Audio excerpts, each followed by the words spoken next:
Kulokuna bagambye mbu tugenda wakiso mwena abaana ba booderi y'okuteesa bassebo. Nze nagenda kekireka ne bankwatirayo mbugo okolera wakale ekitweko toogera bakulu. Nange eyo gye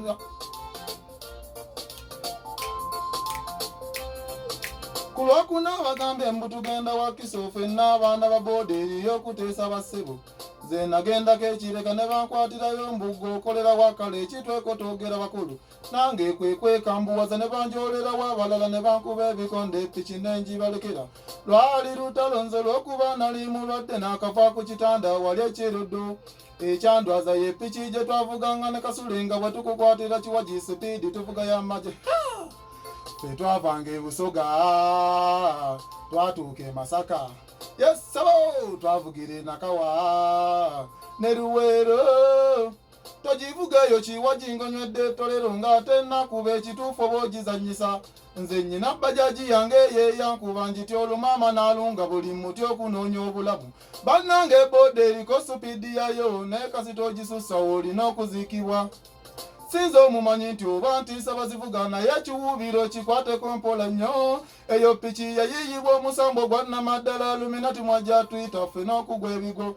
Bwe kintu ekikukuba wansi wenna n'osanyalala omubiri ne gujjula mabala ng'olinga lidde muziro gwo. Ate nno kyenkubuulira emikono giba minafu nga bwakagiyiga oba n'akatengo.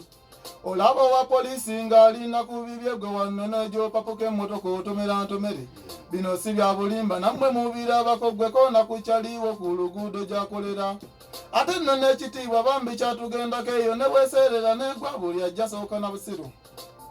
Nga twavuga piki ekayunga emuyenga.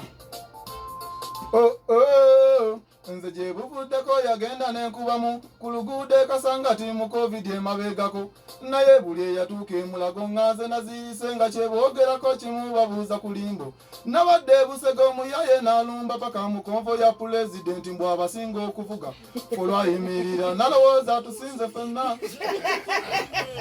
Kyekyo eyo neyimbira byange ebyana byessaawa ate kyalaba bano banne baakyo bayimiridde mbu kyo kirowooza kye kibasinga okuvuga. bannange muto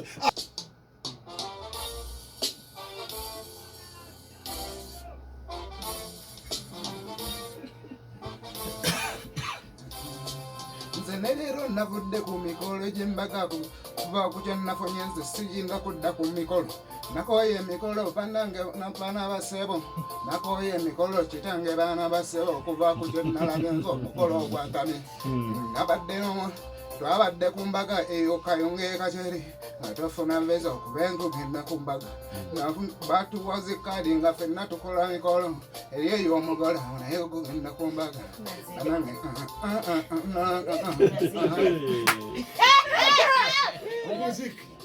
Bannange kyannumye okubangamu. Bannange kyannumye nate okugenda ku mbaga gye twagenzeeko omugole nga gwe nkulaba.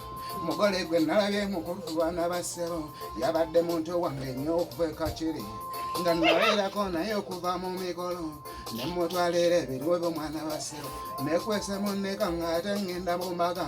Bannange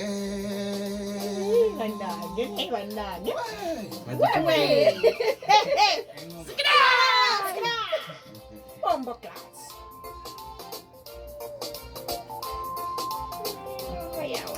Byantuuseeko omugole bwe namulabye nalumbye ku siteegi gyali baana bassebo nga nkwata mayike mbabuulire ebintuuseeko eby'omugole oyo bye twakola emabega nga nsaba kimu nti nno baana bassebo nga tebannamutwala mu malirizu funemu wakiri saaviisi ebeemu nekweka mu kigu nekweka mu kigo nekweka mu kiga sange munda mu kigo naganenga naye munnange baana bassebo naye nagwawo baana bange ekigo supa abankuba emigo anti nasala mu kigo banange